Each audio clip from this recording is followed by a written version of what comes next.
Ganito pala ginagawa yung inuulam natin na masarap na sardinas. Ito ay mega tatak barko, tatak sariwa. Panoorin natin, oh. Kita nyo naman talagang sariwa yung mga isda. Meron daw kasi itong barko eh. Ayan na, oh. Pagkagaling sa barko, diniretso na agad doon sa paggawaan. Kaya sariwang sariwa pa talaga yung mga isda na yan. At dito makikita nyo na tao at machine yung gumagawa. Ayun, no, sinasalansan ng tao para mahugasan. Ayun na, nakat na, nalinisan na din, no. Pero bakit kaya hindi sinama yung ulo? Puro katawan lang, oh. Oh, tingnan nyo naman, oh. Ayan na yung mga lata na paglalagyan.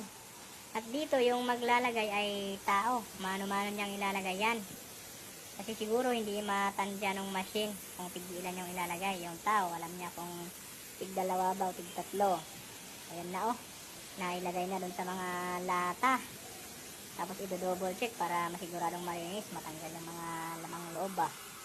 Ayun na, pinagdaan lang sa machine, naluto na. Di ba? Ganun pala kabilis. Musok-usok pa, oh. Sunod naman, ipapadaan na naman doon sa isang machine. Malalagyan naman ng sauce niya. Ganun pala ginagawa ang sardinas, oh. Ayun na, may laman na, may sabaw na. Ayos, ang bilis talaga, oh. Yung huling daan niya ay natakpan na yung lata. Ito yung in-endorse dati ni Bolet, oh. Yung sabi niya, tatak barko, tatak sariwa. Mega.